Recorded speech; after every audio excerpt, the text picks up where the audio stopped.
পড়ে রইলাম গোলে মালে, 12 তাল উদয় হলো এই কলিকালে। বড় বড় সাধুগুরু আছেন সাইজি দিয়ে, আপনাদের মানিকগঞ্জে অনেক বড় বড় সাধুগুরু আছেন।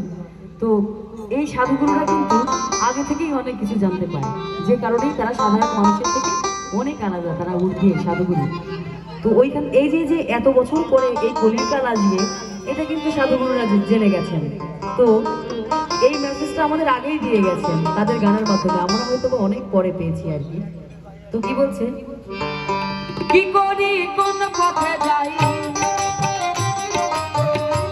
কি করি কোন পথে, কি করি কোন পথে যাই, পড়ে রইলাম গোলে মালে, 12 তাল উদয় হলো কলিকালে, 12 তাল উদয় হলো কলিকালে।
সাধুগুরুই বলে গেছেন যে আগে নিজেকে চেনো, তাহলে পৃথিবীর প্রত্যেকটা মানুষকে চেনা যাবে। কারণ এই যে আমরা 18,000 মাতৃকাদের মধ্যে শ্রেষ্ঠ জীব এই মানুষ, প্রত্যেকটা মানুষের মধ্যে একই জিনিস দেয়া আছে। তো কেউ কেউ জাগ্রত করতে পারি, কেউ কেউ পারি না। তো ওইখান থেকে বলা আর কি যে মানুষ আমরা যদি আসলে নিজেদেরকে চিনি, নিজেকে চিনি, তাহলে আর কাউকে চিনতে সমস্যা হবে না।